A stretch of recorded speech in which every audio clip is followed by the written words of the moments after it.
महाभारत, भीष्म की प्रतिज्ञा जो इतिहास बदल गई।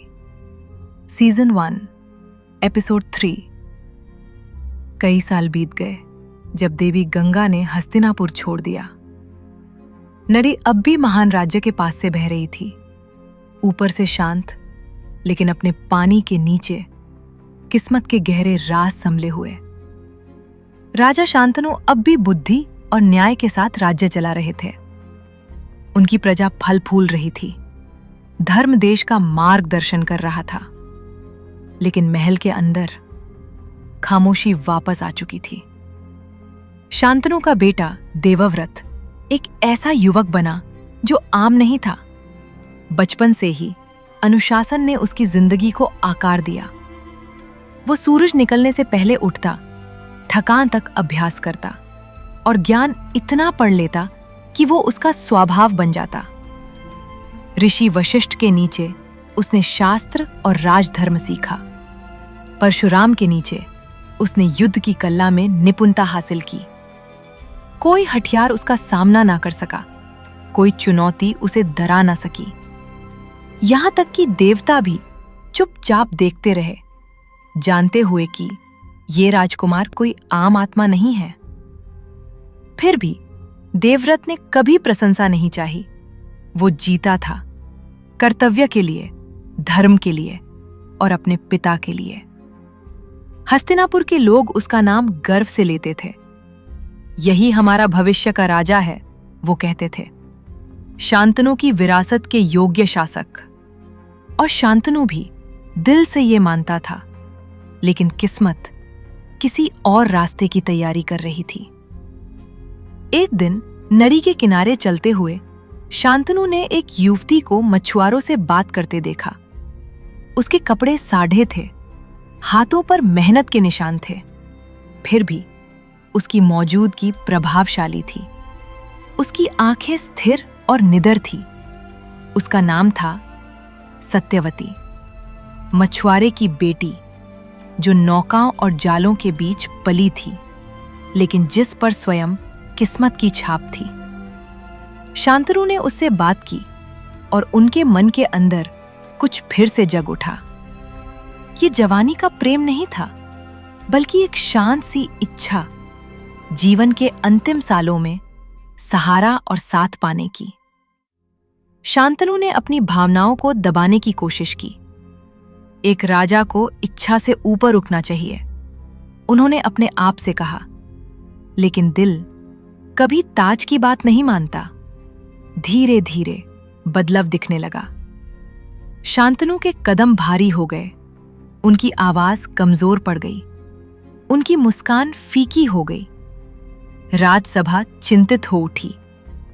सबसे पहले देवव्रत ने यह महसूस किया, अपने पिता के प्रति समर्पित बेटा जो उनके दुख का कारण समझ नहीं पा रहा था। जब देवव्रत ने पूछा, शांतनु ने मुंह फेर लिया। कुछ सच ताज से भी ज्यादा भारी होते हैं।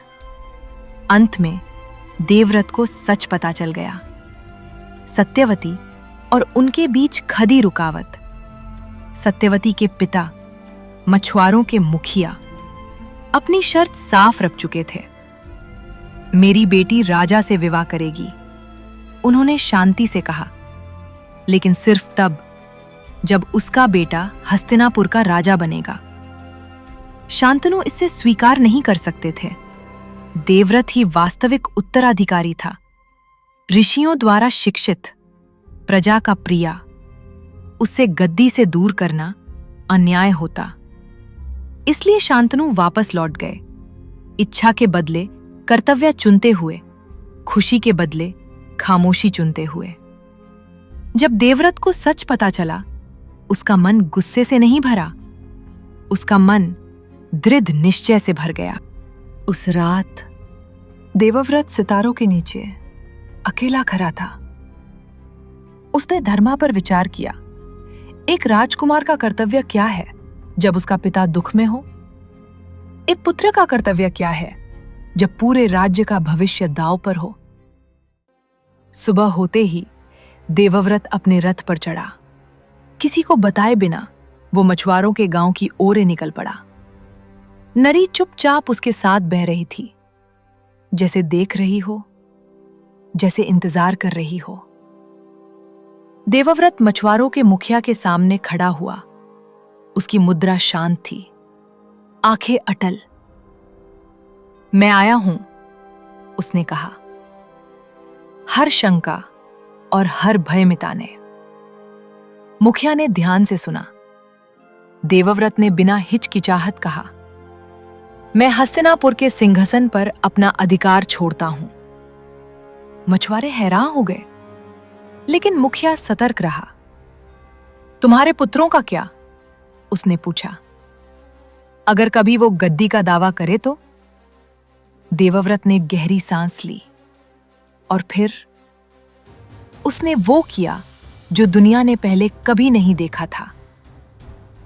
मैं प्रतिज्ञा करता हूं, देवव्रत ने घोषणा की, मैं कभी विवाह नहीं करूंगा। मैं जीवन भर ब्रह्मचर्य का पालन करूंगा। मेरा कोई पुत्र कभी जन्म नहीं लेगा। धरती कांप उठी, हवा थम गई, आकाश सुनने लगा। यह कोई वादा नहीं था, ये एक बलिदान था। मछुआरों का मुखिया घुटनों पर गिर पड़ा। रास्ता अब साफ था। जब शांतनु को अपने पुत्र के कार्य का पता चला, उनका हृदय टूट भी गया और भर भी आया। ऐसा समर्पण किसी पिता को कभी नहीं मिला था। देवता आकाश में प्रकट हुए। आकाश से एक आवाज आई। आज से उन्होंने घोषणा की, देवव्रत भीष्मा के नाम से जाना जाएगा, वो जो भयंकर प्रतिज्ञा लेता है और उसे कभी नहीं तोड़ता। शांतनु ने अपने पुत्र को गले लगा लिया, आंखों में आंसू लिए। उन्होंने भीष्मा को एक वर दिया। तुम अपनी मृत्यु का समय खुद चुनो, उन्होंने कहा। जब तक तुम चाहो, तुम्हारी मृत्यु नहीं होगी। इस प्रकार भीष्मा का जन्म हुआ। जन्म से नहीं, बलिदान से। सत्यवती रानी बनी, राज्य में शांति लौट आई। लेकिन किस्मत अभी घूमना शुरू ही हुई थी, क्योंकि भीष्मा की प्रतिज्ञा ने दुख को समाप्त नहीं किया, उसने उसे गति दे दी।